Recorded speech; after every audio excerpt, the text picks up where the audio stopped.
تو مالوز صاحب کے بعد میں گزارش کرتا ہوں ڈاکٹر مقصود احمد صاحب سے کہ وہ سوال بھیجے ہیں ان کے بھائی جو ہے ظہور احمد صاحب. تو میں وہ سوال شروع کرنے سے پہلے میں ایک دو باتیں عرض کرنا چاہتا ہوں کہ عزیزم ظہور احمد انتہائی نیک اور انتہائی فدا انسان ہے. حق پر، سچ پر، کوئی رشتہ داری پر نہیں وہ فدا ہونے والے، حق اور سچ پر فدا ہونے والے ہیں اور انتہائی قربانی کا جذبہ رکھتے ہیں. میرے دل میں رہتے ہیں، ہمیشہ قریب رہتے ہیں، اور میں ہمیشہ اس کے لیے دعا کرتا ہوں اور اس کی فیملی کے لیے بھی کہ اے خدا کہ ظہور صاحب کی فیملی کو دینی اور دنیاوی برکتوں سے بھر دے، کیونکہ انتہائی اللہ کا بندہ ہے اور بے نفس ہے اور دین کے لیے قربانیاں کرنے والا ہے. اللہ تعالیٰ اس کو جزا دے. اور یہ بہت جماعت احمدیہ اصلاح پسند نے مالی طور پر بڑی قربانی کر رہا ہے. تو میری ہمیشہ اس کے لیے دعا رہتی ہے اللہ تعالیٰ اس کو، ظہور صاحب کو اور اس کی فیملی کو اور اس کے ماں باپ کو بڑی اعلیٰ جزا دے، اس دنیا میں بھی اور آخرت میں بھی. آگے پھر ڈاکٹر صاحب سوال بتائیں گے. حضور السلام علیکم ورحمۃ اللہ وبرکاتہ. وعلیکم السلام ورحمۃ اللہ. جی، یہ سوال جو مجھے محترم ظہور صاحب نے بھیجے ہیں جو ان کے کسی دوست کی طرف سے، میں ویسے ہی پڑھ رہا ہوں. سوال نمبر 1 یہ ہے کہ 1882 کے بعد لگاتار مجددین کے دعوی کرنے والے جماعت احمدیہ میں ہی کیوں؟ آج کے دور میں 5 سے بھی زائد دعوے کرنے والے جماعت احمدیہ میں ہی موجود ہیں. شام، عراق، فلسطین اور دوسرے کچھ ممالک جہاں امت کا برا حال ہے وہاں مجددین کیوں نہیں آتے؟ ٹھیک ہے، کھڑے رہے ہیں یہاں پہ نا، میں مختصر جواب دے رہا ہوں. 1882 میں جماعت احمدیہ کا کوئی وجود نہیں تھا. یہ جو سوال میں کہا گیا نا 1882 کے بعد، 1882 میں کوئی جماعت احمدیہ کا وجود بھی نہیں تھا. تو دعویٰ پھر کہاں احمدی نے کر دیا؟ ٹھیک ہے. اور جماعت کی بنیاد 1899 مارچ میں غالباً رکھی تھی، جہاں پر جماعت احمدیہ قائم ہوئی تھی. یہ چیزیں میں چھوٹی چھوٹی بتا رہا ہوں. باقی پھر دیکھا دیکھی حضرت مرزا صاحب کے زمانے میں پھر اور لوگوں نے بھی دعوے کیے، جس کی تفصیل میں پہلے بھی بتا چکا ہوں اور تھوڑی سی میں بتا دیتا ہوں. سب سے پہلے دعویٰ حضرت مرزا صاحب نے کیا 1882 میں. پھر دیکھا دیکھی بڑے مجدد کھڑے ہو گئے. مثلا ایک تو مہدی سوڈانی تھا، دوسرا حافظ محمد جان، تیسرا مولوی ابوالقاسم ساکن امروہہ، چوتھا مولوی عبدالعزیز موضع ارکاٹ، پانچواں لاہور میں ایک شخص مدعی مہدویت تھا، چھٹا ایک شخص لاہور میں گیا اور 2 شخص اس کے ساتھ تھے، وہ بھی مہدی ہونے کا دعوے دار تھا، ساتواں سید اصغر علی آف ریواڑی، آٹھواں مولوی رشید احمد گنگوہی اور 9واں شیخ محمد یوسف آف سہارنپور، 10واں نواب صدیق حسن خان، 11 ایک شخص امبالہ اور تھانیسر میں تھا، 12 الہی بخش اکاؤنٹنٹ لاہوری، 13 ایک صوفی درویش اجمیر میں تھا جس کا دعویٰ تھا کہ 14ویں صدی کا میں مجدد ہوں، 14واں مولوی فضل الرحمان گنج مراد آبادی، 15واں چراغ الدین ساکن جموں، 16واں مرزا امام الدین بیگ ساکن قادیان. یہ تذکرۃ المہدی مصنف پیر سراج الحق نعمانی، صفحات 190 تا 202 تک یہ ان کے نام ہیں، پڑھ لیں وہاں پہ. میں ایک دو باتیں مختصر عرض کرتا ہوں کہ سب سے پہلا جو دعویٰ ہوتا ہے وہ بندہ صادق ہوتا ہے.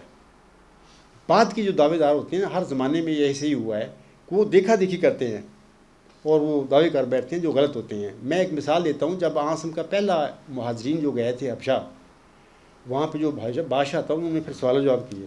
وہ جو مسلمانوں کا جو نئے عاصم پر ایمان لانے والے تھے ان سے کہا تھا، ایک سوال انہوں نے کیا تھا کہ محمد نے نبوت کا دعویٰ کیا ہے، محمد صلی اللہ علیہ وسلم سے پہلے بھی کوئی دعوے دار تھا مکے میں؟ کسی نے کیا تھا؟ انہوں نے کہا کوئی نہیں، کسی نے دعویٰ نہیں تھا. انہوں نے کہا کہ وہ سچا آدمی ہے. اور پھر بتایا کہ اگر اور ہوتے تو میں سمجھتا کہ شاید محمد نے بھی دیکھا دیکھی کر لیا. اگر کوئی دعوے دار نہیں تھا پہلے تو اس کا مطلب یہ بندہ سچا ہے، یہ سچا نبی ہے.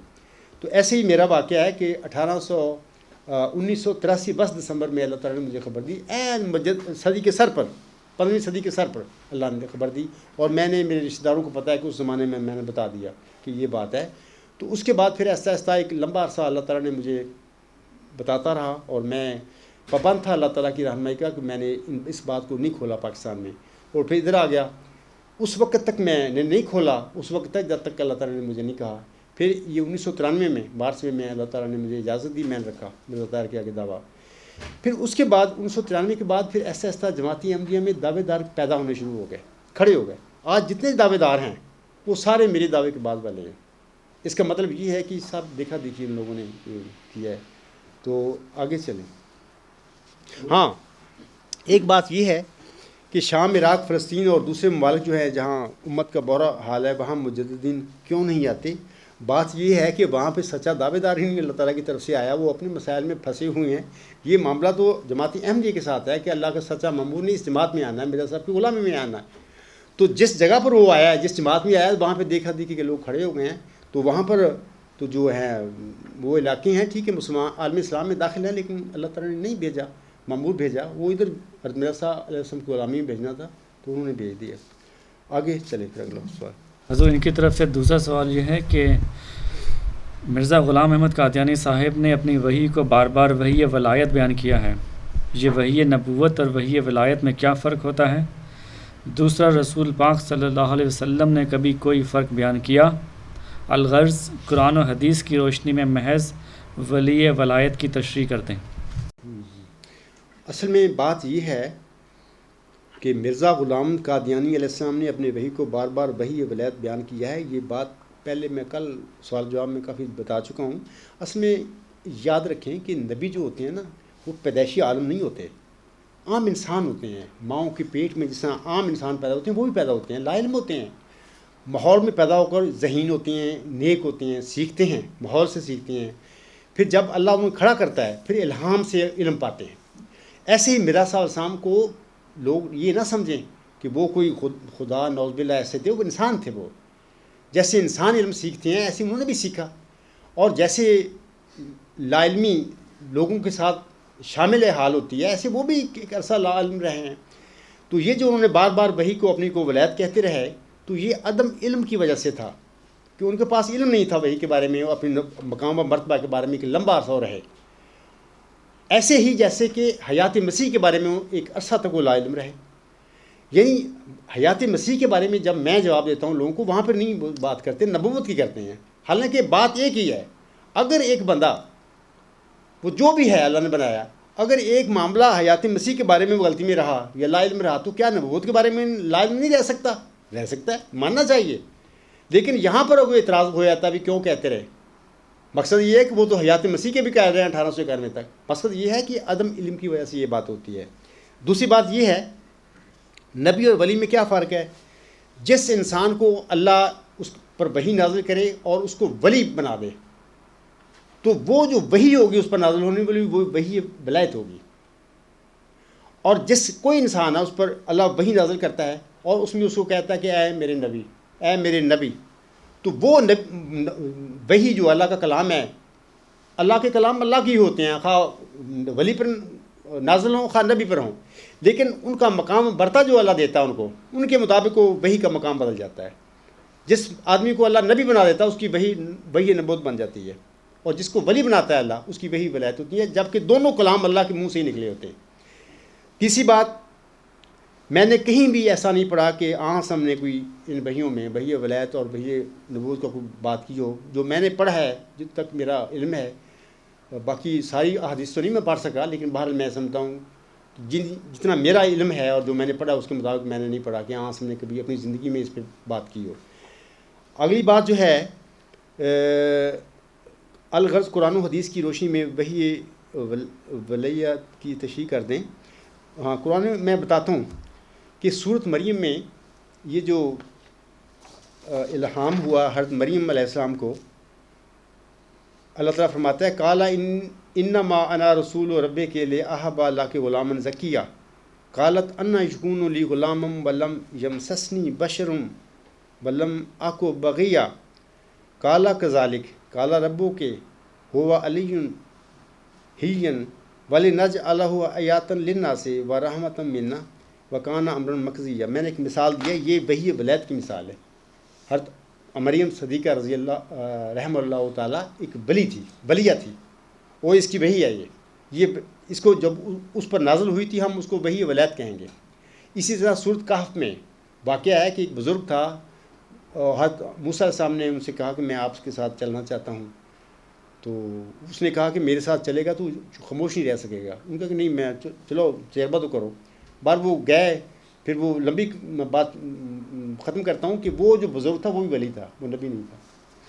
تو یہ میں نے مختصراً آپ کو بتایا ہے. تو آگے پھر سوال تو ہو گیا, آگے پھر تیسرا سوال شروع کریں. تیسرا سوال حضور یہ ہے کہ قرآن مجید نے عیسیٰ علیہ السلام کو وفات شدہ قرار دیا ہے, اسی طرح ان کے نزول کا سرے سے اس کتاب میں ذکر نہیں. کیا کسی مسیح ابن مریم, مہدی و مسیح موعود کا قرآن کے نصوص میں ذکر ہے؟ اگر ہے تو وہ آیات صراحت کے ساتھ بیان کر دیں. سورۃ النساء کی جو آیت نمبر 158 اور 160 ہیں اس کو پڑھیں. وہاں پر اس بات کی خبر ملتی ہے حضرت عیسیٰ علیہ السلام کی. میرے پاس زیادہ وقت نہیں ہے کہ میں اس کی ڈیٹیل میں جاؤں. اور اسی طرح سورۃ الکہف آیت نمبر 65 سے 100 وہ پڑھیں. حضرت مرزا صاحب سامنے فرمایا ہے کہ یہ آخری زمانے کا جو مامور ہے مسیح عیسیٰ اس کے سلسلے میں ان میں ذکر آتا ہے. اس کے علاوہ میں آپ سے کہوں گا کہ حضرت مرزا صاحب علیہ السلام کی کتاب شہادت القرآن, اس کو غور و فکر کے پڑھا جائے, اس میں ان سوالوں کے جواب مل جاتے ہیں. وہ بتاتے ہیں کہ کس طرح مسیح عیسیٰ ابن مریم کا قرآن کریم میں ذکر ہے. تو تفصیل کا ٹائم نہیں ہے. اگلا سوال پھر. حضور یہ سوال نمبر 4 اور 5 ایک ہی تسلسل میں. مرزا صاحب نے انجام عاطف میں لکھا ہے کہ محمدی بیگم سے میرا نکاح آسمان پر ہو چکا ہے اور اس کا آپ کے نکاح میں آنا تقدیر مبرم ہے. اگر تو محمدی بیگم نے توبہ کر لی اور یہ پیشگوئی ٹل گئی تھی تو محمدی بیگم نے احمدیت قبول کیوں نہیں کی؟ اسی طرح اس کا خامند بھی اگر ڈر گیا تھا تو طلاق ہی دے دیتا کہ وہ مرزا صاحب کے نکاح میں آ جاتی. جس کا نکاح خدا نے آسمان میں پڑھا دیا ہو تو زمین میں بھی تو خدا اس کے نکاح کا کسی مولوی عالم کے ہاتھوں بندوبست کر سکتا تھا. اور اسی تسلسل میں آگے وہ پوچھتے ہیں کہ آپ کا بھی بی بی طوبہ کے ساتھ معاملہ محمدی بیگم والا ہوا, کیا آپ کا نکاح بھی خدا نے آسمان میں پڑھا دیا تھا؟ اب بھی کیا کوئی امید ہے کہ وہ آپ کے نکاح میں آ سکتی ہیں؟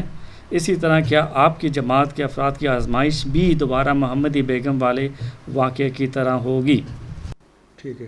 جس طرح یہ جو سوال نمبر 4 ہے نا, اس حصے میں بتاتا ہوں کہ یہ جو سوال کیا گیا ہے, مرزا احمد بیگ کی وفات جو تھی وہ اس پوری فیملی کو اس پہ روب پڑ گیا. وہ ڈر گئے.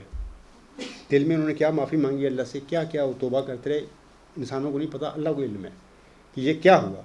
یہ وہ وجہ بنی اس پیشگوئی کو, اللہ تعالیٰ نے اس کی وجہ سے ان کی توبہ استغفار جو کی انہوں نے, اس سے پھر یہ پیشگوئی ٹل گئی. دوسری بات یہ ہے, جو سوال کیا گیا ہے کہ وہ ہدایت پا جاتی, وہ احمدیت میں داخل ہو جاتی. بات یہ ہے کہ ہدایت ہے ہی اللہ کے ہاتھ میں. اور محمد صلی اللہ علیہ وسلم کو مخاطب کر کے اللہ قرآن کریم میں فرماتا ہے کہ اے محمد تو جو میں کہتا ہوں یہ بیان کر دے, ان کو بتا دیا کر. تو ہدایت نہیں دے سکتا ان کو, ہدایت میرے ہاتھ میں ہے. تو بات یہ ہے کہ جب ہدایت اللہ کے ہاتھ میں ہے, ہدایت کس کو دینی ہے یہ تو معاملہ ہی اللہ کا ہے. اللہ کی دلوں پہ نظر ہے, کون ہدایت کے لائق ہے کون نہیں لائق, اس کا فیصلہ ہم نے تو نہیں کرنا, اللہ نے کرنا ہے. اور اگر یہ لوگ اس لائق ہوتے, اللہ دیکھتا, تو ضرور یہ محمدی بیگم احمدیت بھی ہوتی اور یہ سارا معاملہ بھی ہو جاتا. تو چونکہ اللہ تعالیٰ نے ان میں وہ چیز نہیں دیکھی, وہ اس قابل ہی نہیں تھے, اللہ تعالیٰ نے چھوڑ دیے. باہر وہ پیشگوئی جو تھی ظاہری طور پر ایک قسم کی اللہ تعالیٰ نے وہ ٹلا دی. ایک بات ہو گئی سوال 4 کی. دوسری جو آپ نے سوال کیا ہے, میں اس حصے میں کہوں گا کہ میرا آسمان پر نکاح نہیں ہوا, ٹھیک ہے, لیکن زمین پر انشاءاللہ تعالیٰ دنیا دیکھے گی اس نکاح کو. میں آج تم سب کو بتا رہا ہوں, دنیا دیکھے گی. اور آگے میں دیتا ہوں کہ میں جب 1997 میں جناب مرزا طاہر کے آگے لکھا ہے, یہ غلام مسیح زمان کتاب پڑھیں اور مقدمہ پڑھیں, اس میں نے یہ بات کھول کے رکھ دی تھی ان کے آگے. تو میرے خطوط پڑھیں جو انہوں نے جواب دیے, میرے بھی پڑھیں. تو اس میں بہرحال میں نے 2012 تھا غالباً, اس جلسہ سالانہ پر میں نے ایک لیکچر جو سیچرڈے کا اسی موضوع پر دیا تھا. لیکن انہوں نے چونکہ اندر تقویٰ نہیں تھا مرزا طاہر کے, وہ دنیا دار ٹائپ لوگ ہیں, تو انہوں نے یہ جب میں نے لکھا وہ سمجھا کہ یار عبدالغفار یہ بات اپنے پاس سے نفس کی کہتا ہے. تو اس نے اپنے جو ان کا پروگرام تھا مفروضہ جو بنایا ہوا بیٹی کے متعلق, انہوں نے اپنے خاندان میں اس کا رشتہ کیا. قریب ترین رشتہ تھا ان کا, میرے خیال برادری نسبی جو تھا اس کا بیٹا تھا. لیکن دیکھیں خدا کی شان کہ وہ بیٹی اس کی مرزا طاہر کی جس کی یونیک شادی ہوئی تھی, خود کہتے ہیں وہ یونیک شادی ہوئی میری بیٹی، تو وہ 6 مہینے بھی نہ نکال سکی. کیوں؟ میں آپ لوگوں کو بتاتا ہوں کہ ان احمدیوں کو چاہیے تقوی پیدا کریں اپنے آپ میں، انصاف سے بات کیا کریں، کسی کی طرفداری نہ کریں. میں آپ لوگوں کو بتاتا ہوں کہ اگر وہ میرے نفس کی بات ہوتی تو مرزا طاہر کی خواہ 3 بڑی بیٹیاں واپس آ جاتی ان کی زندگی میں، یہ نہ آتی، یہ آباد ہوتی گھر میں اس میں جہاں پہ اس نے بھیجی تھی. لیکن عجیب اتفاق کا کہ 3 بڑی بیٹیاں اس کی زندگی میں واپس نہیں آئیں، کوئی کسی کو طلاق نہیں ملی. اس بیٹی کو چھوٹی کو جس کے متعلق میں خبر بتائی تھی وہ 6 مہینے بھی نہ نکالے. اپنے رشتہ داروں میں شادی تھی، یہ بھی نہیں کوئی غیروں میں کی تھی، بھی وہاں پہ کوئی وجہ بن گئی، واپس آئی. مرزا طاہر اگر اس میں تقوی ہوتا ہے، انصاف ہوتا تو سمجھ جاتا کہ یار یہ میرے ساتھ کیا ہوا ہے. اس کی وجہ سے وہ بیمار ہوا، 3 ہفتے اس نے نماز نہیں پڑھائی جا کے مسجد میں جا کر. لیکن اس کے باوجود پھر مغل تھا نا شہزادہ، ضد پہ کھڑا رہا کہ میں کیوں اس بندے معمولی سے انسان، میں اس کو کیا جانتا ہوں. پھر اس کو تجربے کرتا رہا. اس نے اپنی بیٹی کی 2nd میرج کی. 2nd میرج جب کی، جب نکاح ہوا تو لیکن یہ جماعت احمدیہ قادیان وہ ویڈیو نہیں دیں گے آپ کو، دیکھیں اس کو، ویڈیو کو دیکھیں، اس کا چہرہ دیکھیں مرزا طاہر احمد کو. اس کو پتا تھا اس کے ذہن میں کیا چل رہا تھا کہ یہ کیا. لوگ اس وقت لا علم تھے ان باتوں کے. میرے پابند تھا کہ میں نہ ان باتوں کروں، کیونکہ اللہ اجازت دیتا تھا میں کھولنا تھا. مرزا طاہر کو سب باتوں کو پتا تھا، میرے مقدمے کا، میرے دعوے کا، اور اپنی بیٹی کا بھی کیا ہوا. تو جب وہ نکاح ہو رہا تھا، وہ جو فارم نکاح کا پڑھنے والا، اس نے اس کا نام جو اصل اس کا نام ہے اس نے وہ پڑھ دیا عطیۃ المجید. تو مرزا طاہر بڑی شرمندگی اس کے چہرے پہ ہے. وہ کہتا ہے کہ اس کا نام عطیۃ المجید تو نہیں، عطیۃ الحبیب ہے.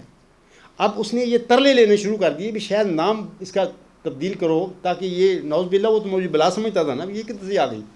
تو میں اللہ بچا، پتہ نہیں کتنا رویا ہوگا خدا سے. یہ میں نہیں، مجھے بلا، ہر مرسل کو اس کی قوم نے بلا سمجھا ہے. محمد صلی اللہ علیہ وسلم کو بھی بلا دو مکے والے سمجھتے یہ کدھر سے آ گیا. مرزا صاحب کو بھی ہندوستان سے بلا، وہ بلا نہیں ہوتے، وہ اللہ کی رحمت کے نشان ہوتے ہیں، دنیا میں آتے ہیں، یہ رحمت ہوتی ہے. لیکن لوگ لا علمی جہالت میں اس کو بلا سمجھ لیتے ہیں. ایسے ہی بدنی کیا وہ کرتا رہا. باہر وہ شرمندہ ہے. اگر کبھی زندگی میں جو نکاح ثانی ہوا ہے اس کا عطیۃ المجید کا، وہ دیکھیں، اس کا چہرہ دیکھیں مرزا طاہر کا. یہ جو میں باتیں کرتا ہوں اب دعویٰ میرا ہوا، تب تمہیں سمجھ آئے گی کہ وہ یہ واقعہ کیا ہو رہا تھا. وہ خلیفہ صاحب کا چہرہ بتائے گا. تو یہ باتیں ہیں. میں سمجھتا ہوں کہ اگر یہ نفس میری کی باتیں ہوتی، عطیۃ المجید کبھی واپس نہ آتی، بے شک اس کی 3 بڑی بیٹیاں واپس آ جاتی. یہ میری سچائی کے ایک نشان تھا اور ہے. لیکن متقیوں کے لیے جن کے اندر تقوی ہی نہیں ہے، گند بھرا ہوا ہے تعصب کا، عصبیت کا، ان کو میں کیا، کوئی نہیں سمجھا سکتا. میں یہ بھی کہتا ہوں، غالباً میں نے یہ بات 2012 میں جلسہ سالانہ میں کہی تھی کہ اگر مرزا احمد بیگ کی بیٹی کے ساتھ یہ ہو جاتا تو شاید وہ ڈر جاتا اور یہ جو خدائی بات تھی وہ پوری کر دیتا، اور وہ شادی ضرور وہ پوری کرتا جیسے مرزا صاحب کی پیش ہوئی تھی. یہ مرزا طاہر تھا، ڈٹ گیا. لیکن میں آپ لوگوں کو بتا رہا ہوں آج کہ میرا آسمان پر نکاح بہرحال نہیں ہوا، میں نہ کہتا ہوں، لیکن انشاءاللہ تعالیٰ یہ نکاح دنیا میں ہوگا، لوگ دیکھیں گے اس کو. نعرہ تکبیر، اللہ اکبر. اگلا سوال یہ ہے کہ مرزا صاحب نے شہادت القرآن میں لکھا ہے کہ بنی اسرائیل میں ایک وقت پر 400 نبی آئے ہیں. اسی طرح ازالہ وہام اور دوسری جگہ بھی بیان کیا کہ 400 نبیوں کو شیطانی الہام ہو گیا تھا. بائبل میں 400 جھوٹے نبیوں کا ذکر ہے، نہ کہ سچے نبیوں کا. ادھر نبی سے مراد پیش گوئیاں کرنے والے ہیں، مطلب فالس پروفٹس. آپ کیا فرماتے ہیں، کیا وہ سچے نبی تھے یا جھوٹے؟ یہ جو لکھی ہیں سوال کے اندر نے چیزیں لکھی ہیں، وہ اس کو حوالے لکھتا تو زیادہ بہتر تھا. حوالے لکھتا، پھر بندہ اسٹڈی بھی کر لیتا ہے یہ کیا ہے، پھر جواب بھی دینے میں آسانی ہوتی ہے. یہ جو لکھا گیا ہے نا کہ 400 نبیوں کی بات، تو ہو سکتا ہے کہ بائبل میں بھی کہاں لکھی ہو، شہادت القرآن میں بھی ہو، لیکن سبز اشتہار حقانی تقریر بر واقعہ وفات بشیر اس میں ہے، حضور سامنے حاشی میں ذکر کیا ہوا 400 نبیوں کا. باقی سچے نبیوں جو ہوتے ہیں وہ ان کو شیطانی الہام تو نہیں ہوتے. شیطانی الہام جھوٹوں کے ہوتے ہیں، خواہ وہ مجددیت کا دعویٰ کریں یا نبوت کا کر لیں، ان کو شیطانی الہام ہوتے ہیں. سچے نبیوں کو شیطانی الہام نہیں ہوتے. ہاں، سچے نبیوں کے الہام میں بعض اوقات شیطان دخل دے دیتا ہے، یہ ایک الگ موضوع ہے، ایک بات ہے. لیکن الہام سچے نہیں، شیطانی نہیں ان کو ہوتے. مثال کے طور پر سورۃ الحج کی آیت نمبر 53 اور 54 جو ہے، اس بات پر دلیل ہے کہ جو نبی ہوتے ہیں ان کو جب اللہ الہام کرتا ہے، ان کو وحی ہوتی ہے، اس میں بعض اوقات شیطان دخل دے دیتا ہے. میں آپ لوگوں کو ایک چھوٹا سا پڑھ دیتا ہوں مثال کے طور پر اللہ تعالیٰ آسم کو مخاطب کر کے فرماتا ہے وما ارسلنا من قبلک من رسول ولا نبی الا اذا تمنى القى الشیطان فی امنیته فینسخ اللہ ما یلقی الشیطان ثم یحکم اللہ آیاتہ واللہ علیم حکیم لیجعل ما یلقی الشیطان فتنة للذین فی قلوبهم مرض والقاسیات قلوبهم وان الظالمین لفی شقاق بعید۔ میں ترجمہ پڑھ دیتا ہوں تاکہ بات کلیئر ہو جائے۔ اور ہم نے تجھ سے پہلے نہ کوئی رسول بھیجا اور نہ نبی، مگر جب بھی اس نے کوئی تمنا کی شیطان نے اس کی تمنا میں بطور ملاوٹ کچھ ڈال دیا، تب اللہ اسے منسوخ کر دیتا ہے جو شیطان ڈالتا ہے، پھر اللہ اپنی آیات کو مستحکم کر دیتا ہے، اور اللہ دائمی علم رکھنے والا اور بہت حکمت والا ہے۔ آگے پھر اگلی آیت میں یہ ہے کہ یہ اس لیے ہے تاکہ وہ اسے جو شیطان اپنی طرف سے ڈالے صرف ان لوگوں کے لیے فتنہ بنا دے جن کے دلوں میں بیماری ہے اور جن کے دل سخت ہو چکے ہیں اور یقیناً ظلم کرنے والے بہت دور کی مخالفت میں پڑے ہوئے ہیں۔ تو یہ تو ثابت ہو گیا قرآن سے کہ بعض اوقات جب نبی کو وحی ہوتی ہے اس میں بعض اوقات شیطان اپنی ڈال دیتا ہے بات۔ یہ شیطان سے مراد بھی نفسی ہوتا ہے انسان کا، کوئی ایسا وجود نہیں باہر کھڑا ہوتا ہے جا کے وہ کرتا ہے، نفسی ہوتا ہے انسان کا۔ تو بات یہ ہے کہ یہ تو ثابت ہے، باقی نبی کو کبھی شیطانی وحی نہیں ہوتی، سچے کو، جھوٹے جو دعوے دار ہوتے ہیں ان کو ہوتی رہتی ہے۔ تو ایک تو یہ بات ہے۔ دوسری بات میں یہ کہنا چاہتا ہوں، ایک مثال میں آپ کو دیتا ہوں کہ مثلا مرزا صاحب علیہ السلام کو یہ وحی ہوئی 20 فروری 1886 کی، حضور صاحب نے وہ ذکی غلام کے آگے وہ لڑکا لکھ دیا۔ اب یہ ایک تمنا کہہ لیں، یہ خواہش کہہ سکتے ہیں، یا کوئی اجتہادی غلطی ہوگی۔ اچھا آج جماعت میں جو فساد پڑا ہے اس پیشگوئی کے بارے میں، وہ جو یہ ہے بات، وہ لڑکا لکھ دیا۔ بعد میں اللہ تعالیٰ نے حضرت مرزا صاحب السلام کو صاف کلیئر کر دیا ہے اجتہادی غلطی کو، اس ذکی غلام کے 1907 تک مبشر الہامات نازل کر کے کہ اے میرے بندے وہ تو پیدا ہی نہیں ہوا، تیرے گھر میں دیا ہی نہیں۔ اب جو مد کی احمدی ہے جس کے اندر ایمان اور سچائی ہے وہ تو سمجھ گیا کہ جی وہ تو بیٹا ہی نہیں میرے دادا۔ اور جو ضدی لوگ ہیں، دنیا دار ہیں، جن کے اندر گاندہ تقویٰ کوئی نہیں ہے، تو وہ اپنے دنیا مفادات پیچھے ان لوگوں کے پیچھے لگے ہوئے ہیں۔ وہ ٹھیک ہے جی وہ دعویٰ صحیح ہے، وہ کیسے ہو سکتا ہے، وہ بہانے نفس کے گھڑتے پھر رہے ہیں، مرزا صاحب کا بیٹا وہ جھوٹ کیسے بول سکتا ہے، بغیر فضول ہے۔ تو باقی سچی پیشگوئیاں صرف سچے نبیوں کی ہوتی ہیں، جھوٹے جو ہوتے ہیں دعوے دار ان کی پیشگوئیاں سچی نہیں ہو سکتی ہیں۔ جھوٹے دعوے دار جو ہوتے ہیں وہ اندازے کرتے ہیں، اندازوں سے وہ چھوڑتے ہیں پیشگوئیاں، جو کہ اکثر غلط ہوتے ہیں، کوئی کا سچا بھی ہو سکتا ہے۔ جھوٹے مدعی نبوت بہر نبی نہیں ہوتے، نہ ان کو وہ ایسی کوئی وحی ہوتی ہے کہ جس کو ہم یہ کہہ سکیں کہ یہ رحمانی وحی ہے۔ تو ٹھیک ہے، اگلا سوال۔ سوال نمبر 7 ان کی طرف سے یہ ہے کہ مرزا صاحب آپ کے نزدیک امتی نبی تھے؟ کیا کوئی امتی نبی ایسا ہوا ہے جس نے اپنے نبوت کے دعوے سے انکار کیا ہو؟ کیونکہ مرزا صاحب 1901 تک اپنی تحریروں میں انکار کرتے رہے ہیں۔ میں اجتہادی غلطی لگنے کا نہیں بلکہ اپنے منصب نبوت و رسالت کے انکار کرنے کا بیان پوچھ رہا ہوں۔ سامعین کرام، اس سوال کے جواب میں میری گزارش ہے کہ نبی میں نے بڑی تفصیل بتا دی ہے، کل جو سوال جواب ہوئے ہیں اس میں میں نے یہ باتیں بتائی ہیں، بڑی ڈیٹیل سے بتا دی ہیں۔ اور میں اب یہ کہہ دیتا ہوں کہ نبی پیدائشی عالم نہیں ہوتا، ابھی میں کہہ کے ہٹا ہوں، تو اللہ تعالیٰ جیسے علم دیتا ہے یا ماحول سے وہ سیکھتے ہیں تو ایسے ایسے ان کا علم بڑھتا ہے۔ تو حضرت مرزا صاحب علیہ السلام بھی ایک انسان تھے، ماں کے پیٹ سے پیدا ہوئے، ماحول سے علم سیکھا، مکتب سے سیکھا، پھر اللہ نے کھڑا کر دیا، پھر الہام سے سکھایا۔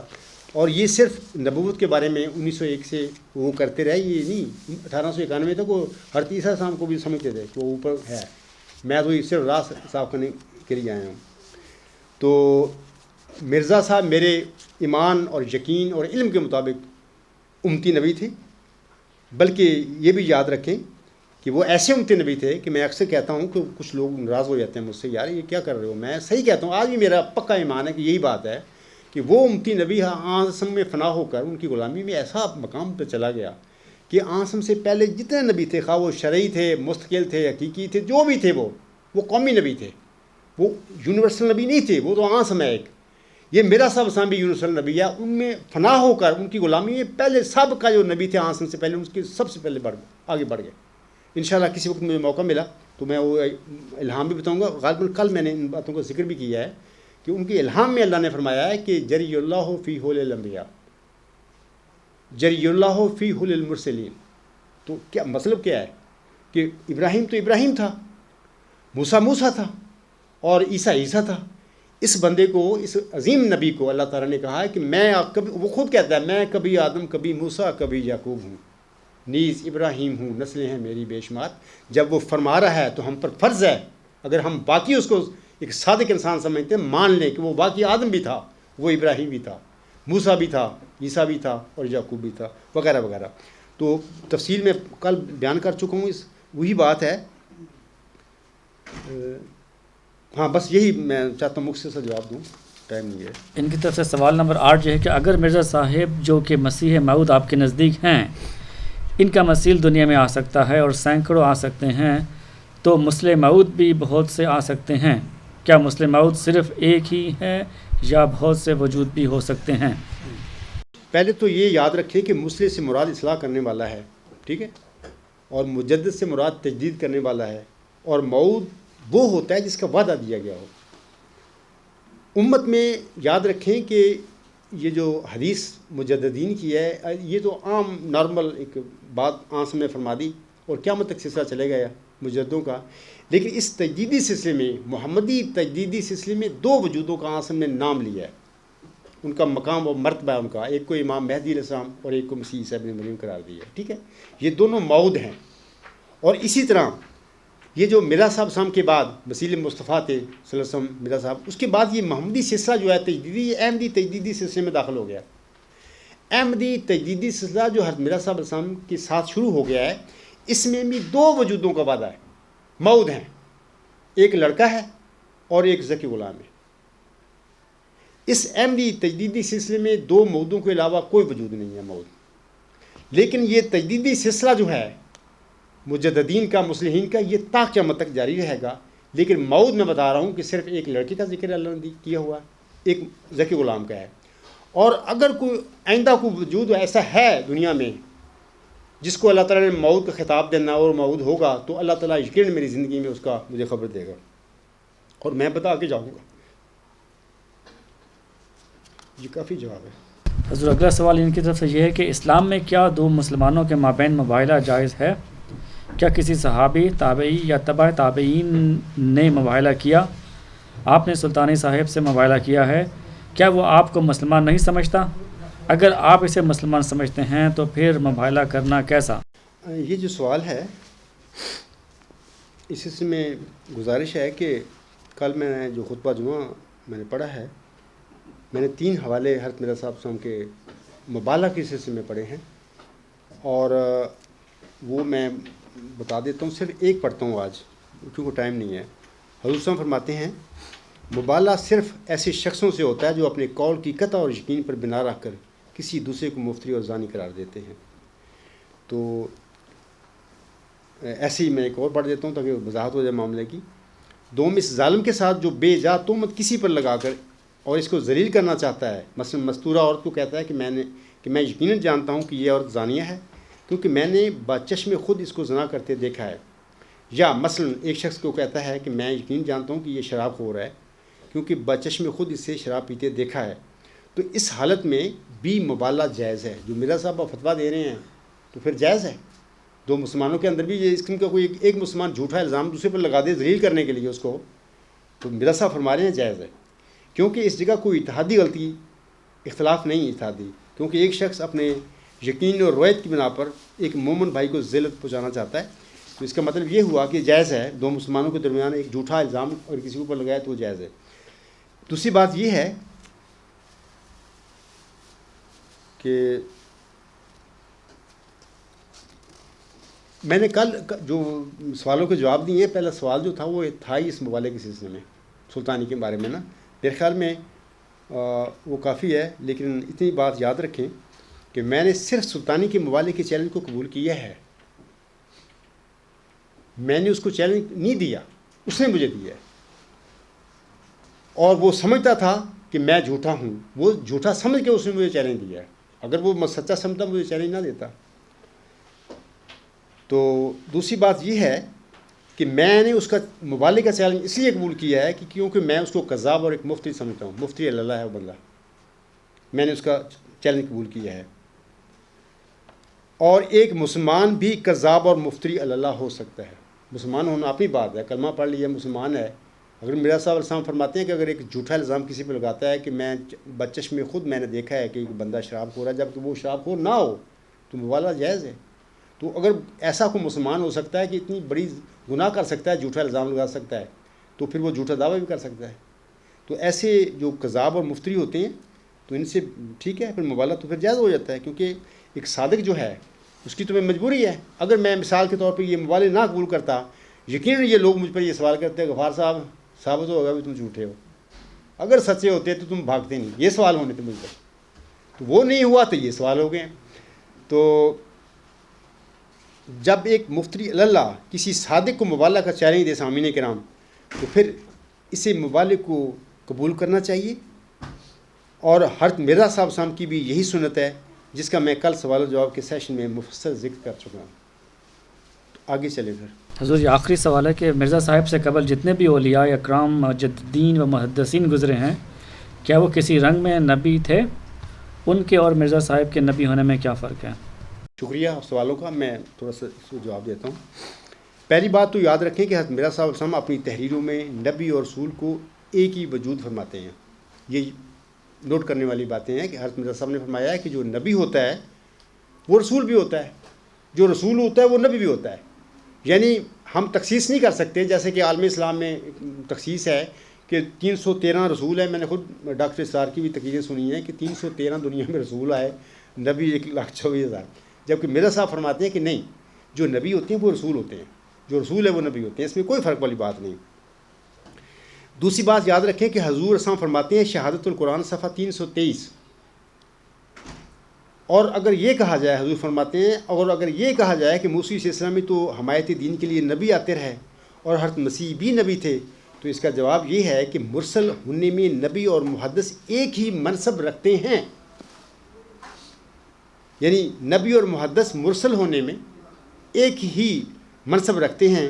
اور جیسا کہ خدا تعالیٰ نے نبیوں کا نام مرسل رکھا ہے، ایسا ہی محدثین کا نام بھی مرسل رکھا ہے.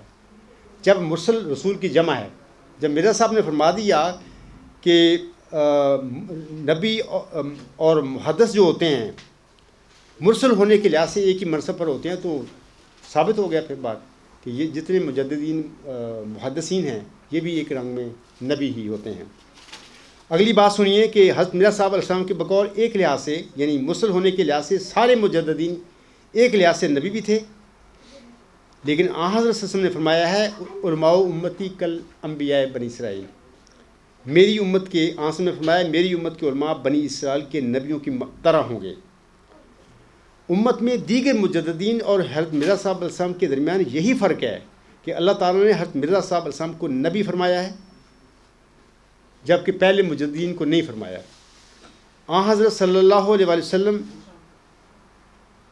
مسیح عیسیٰ ابن مریم کو آسم نے بھی نبی فرمایا ہے. جماعت احمدیہ کا بھی یہ عقیدہ سن لیں کہ جو مسیح ابن مریم ہوگا وہ نبی ہوگا، کیونکہ آسم نے اسے نبی فرمایا. یہ جماعت احمدیہ کا عقیدہ ہے. میرے پاس ریکارڈنگ موجود ہے خلیفہ رابع صاحب کی، انہوں نے خود فرمایا، تو انہوں نے تو بات ہی ختم کر دی. تو باقی حضرت مرزا صاحب صاحب نے فرمایا ہے کہ مجھے نبی نہ کہا کرو، کہ حالانکہ وہ نبی تھے. انہوں نے عام اس بات کی حوصلہ شکنی کی ہے کہ نبی نبی نہ مجھے کہا کرو. اس کی وجہ یہ ہے کہ وہ فرماتے تھے کہ اس سے امت کو، لوگوں کو، لا علم لوگوں کو ٹھوکر لگے گی کہ جی عاصم خاتم النبی نے ہوئی بات ہوگی. اب جتنا فطور پڑا ہے اس بات سے بھی مرزا صاحب نے زیادہ باتیں کلیئر نہیں کی، وہ یہی ہے حوالے دیتے ہیں کہ انہوں نے کہا کہ میں نبی نہیں ہوں، میں محدث ہوں، یہ ایک دوسرے رنگ میں فتنہ پڑ گیا. اگر وہ نبی نبی کہتے تو اس کی زندگی میں فساد پڑنا تھا بھی یار خاتم النبی نے، یہ مولوی، بہت ساری مسئلے ہیں. اس وجہ سے مرزا صاحب نے، جو میں نے پڑھا ہے، انہوں نے ہمیشہ لوگوں کو کہا تھا کہ مجھے امام مہدی اور مسیح موعود کہا کرو، نبی اللہ، میں نبی ہوں، انکار نہیں کیا، لیکن نبی نبی نہ کہا کرو، اس لیے کہ تاکہ لوگوں کو ٹھوکر نہ لگے. ایسے ہی میں بھی لوگوں کو کہتا ہوں کہ وہ مجھے نبی کی بجائے موعود ذکی غلام مسیح الزماں یا مسیح عیسیٰ ابن مریم کہا کرے، مجھے بڑی خوشی ہے. لیکن میں یاد رکھیں کہ میں ابھی آپ بتایا ہے کہ آسم نے مسیح عیسیٰ ابن مریم کو نبی قرار دیا ہے، اور ذلی طور پر یہ عاجز بھی اس مسیح عیسیٰ ابن مریم جو پیش ہوئی ہے، بلکہ ذلی کیا ڈائریکٹ مرزا صاحب پر الہام ہوئے ہیں مسیح عیسیٰ ابن مریم کے، تو وہ نبی ہے، وہ وجود بھی، دو ہی وجود موجود ہیں جس کا آن ہم نے اپنی امت کو خبر دی ہے، دونوں ہی امتی نبی ہیں. لیکن میں بھی آپ کو کہتا ہوں کہ نبی میرے متعلق مناسب نہیں ہے. لوگوں کو تکلیف ہوتی ہے جذبات پہ، مئو ذکی غلام مسیح حسمہ یا مسیح عیسیٰ ابن مریم، ٹھیک ہے، مقصد فتنہ ڈالنا نہیں، مقصد لوگوں کو سمجھانا ہے، کیونکہ کم علم لوگ ہوتے ہیں وہ پھر ٹھوکر کھا جاتے ہیں. تو یہ تو بات ختم ہو گئی. ایک آخری سوال ہے، میں چند منٹ لوں گا آپ لوگوں سے. جماعت احمدیہ قادیان کی علماء اور حضرات ہم سے بات نہیں کرتے. وہ کہہ دیتے ہیں کہ آپ چونکہ خلافت کے منکر ہیں اور ہمارے خلفاء کے لیے سخت الفاظ استعمال کرتے ہیں، اس لیے ہم تمہارے سے بات نہیں کرنا چاہتے. میں آپ لوگوں کو بتانا چاہتا ہوں یہ بہانے ہیں. آپ لوگوں سے بات کر رہا ہوں، اور میں جتنے بھی میرے بھائی قادیانی احمدی ہیں یا لاہوری ہیں، میں ان کو پیغام بتانا چاہتا ہوں کہ یہ تمہارے خلیفوں کے، یہ تمہارے مولویوں کے یہ بہانے ہیں. یاد رکھیں، جو مرزا غلام صاحب کو نعوذ باللہ دجال اور کافر کہتے ہیں، یہ تمہارے خلیفے، تمہارے مولوی ان سے باتیں کرتے ہیں اور مناظرے کرتے ہیں اور بحثیں کرتے ہیں. کیا تمہارے خلفاء کا کلام مرزا صاحب سے ہی بلند ہے جو تم کہتے ہو کہ ہم نے بات نہیں کرنی عبدالغفار سے، ان کے ساتھیوں سے؟ جو مرزا صاحب کو نعوذ باللہ کافر اور دجال کہنے والے لوگ ہیں، وہ غلط لوگ ہیں، ظالم ہیں، کیا ان سے بات کرنی جائز بنتی ہے ایک غیرت مند احمدی کے لیے؟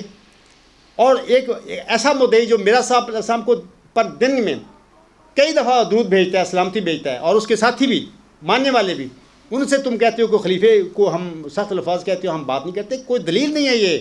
یہ بہانے ہیں تمہیں گمراہ کرنے کے لیے. اپنی عقل سے کام لو، اپنے دماغ کھولو جو بند کیے ہوئے ہیں. یہ تمہیں برباد کیا ہوا ہے ان لوگوں نے، اور اپنی نام نہاد حکومتوں کے لیے، مفاد دنیا پرستی کے لیے ان لوگوں نے تمہیں گمراہ کیا.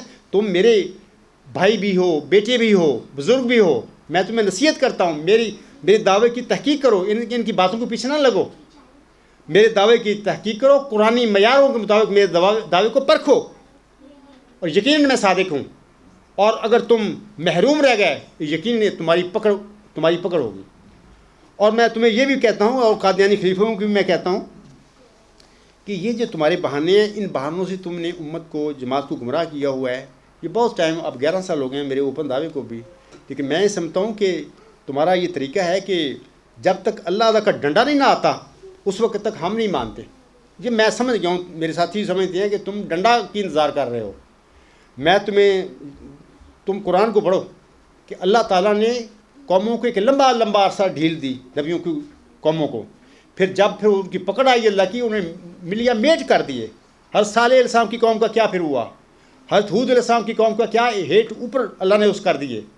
عیسیٰ السلام کو یہودیوں کے ساتھ کیا اللہ نے، 2000 سال تک وہ دھوکے کھاتے رہے، اور اتنا قتل ہوا، رومی حکومت نے ان کا کیا. ایسے ہی نوح کی قوم کا ہوا. مقصد یہ ہے کہ تم اللہ کی پکڑ اور ڈنڈے کو نہ انتظار کرو کہ وہ آئے تو ہم سمجھیں. وہ جب وہ آ گیا ڈنڈا، تمہیں مہلت ہی نہیں ملنی کہ اس بندے کو قبول کر لیں. اللہ پھر مہلت نہیں دیتا، پھر نیست و نابود کر دیتا ہے. اس سے پہلے کہ خدا کا ڈنڈا آ جائے، نازل ہو جائے تم پر، اس سے پہلے اس میں حرج کیا ہے کہ بندہ دعوے دار جماعتی احمدیہ پر حضرت مرزا صاحب درود بھیجتا ہے، وہ کہتا ہے میں اس کا غلام ہوں. اس کے دعوے کو پرکھنے میں حرج کیا ہے؟ پڑھو دعوے کو، اس کی کتابیں پڑھو، اس کے مضامین پڑھو، اس کی تقاریر اور خطبات سنو. اس کے بعد خوف خدا سے، تقویٰ کے ساتھ فیصلہ کرو کہ یہ بندہ جھوٹا ہے، یہ سچا ہے. وہ تمہیں دعوت عام دیتا ہے کہ میرے دعوے کو قرآن کریم کی روشنی میں پرکھو، میں صادق ہوں. میرے بعد کوئی ذکی غلام نہیں ہے جس کی تم انتظار کرو گے، اور نہ میرے پہلے تھا بصیر الدین محمود احمد، وہ بھی جھوٹا آدمی تھا.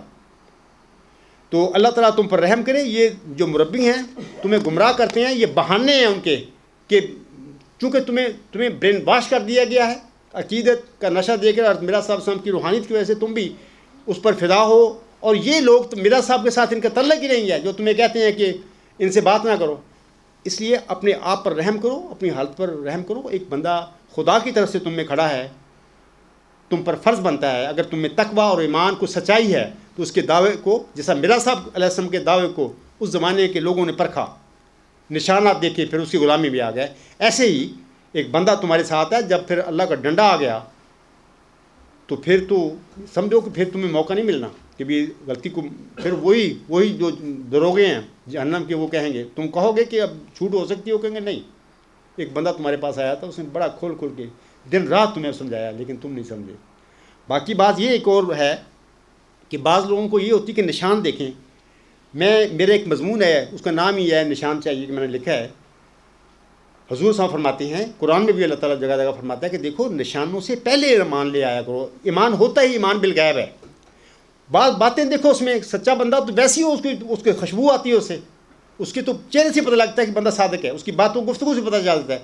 اپنی جو بصیرت ہے اس سے پرکھو اور نشانوں کا انتظار نہ کرو۔ یقیناً قومیں اس آیت سے برکت پائیں گی اور زمین کے کناروں تک اللہ شہرت بھی دے گا، سارا کچھ ہوگا۔ لیکن جب یہ ہوگا پھر اس کے بعد اگر تم کہو گے نا کہ ہم مانتے ہیں غفار کو، کوئی اس وقت اللہ تعالیٰ فاسق تمہیں قرار دے دے گا، تم فاسق لوگ ہو۔ میری دعا ہے کہ اللہ تعالیٰ تم کو ہدایت دے اور تم میں پیدا ہو، شعور پیدا ہو کہ ہم ایک دعوے دار ہے ہمارے پاس، اور وہ بار بار ہمیں کہتا ہے کہ میرے دعوے پر غور کرو، ہم اس پر توجہ کریں اور پر اس کو سمجھنے کی کوشش کریں۔ تو میں اسی پہ اپنا یہ سوال و جواب کا سیشن ختم کرتا ہوں۔